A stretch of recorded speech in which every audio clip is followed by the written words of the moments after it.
রাজারামপুর থেকে কলিপালাস থেকে আপনার এই বিল চাপতে রাস্তাটাও সেই রাস্তা। হরন দিলে গাড়িগুলো সাইড করবে।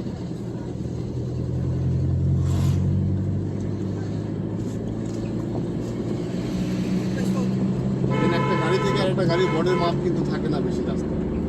একটা সাইকেলকেও আপনি সাইড দিতে পারবেন না, ওভারটেকিং আর ক্রসিং এর।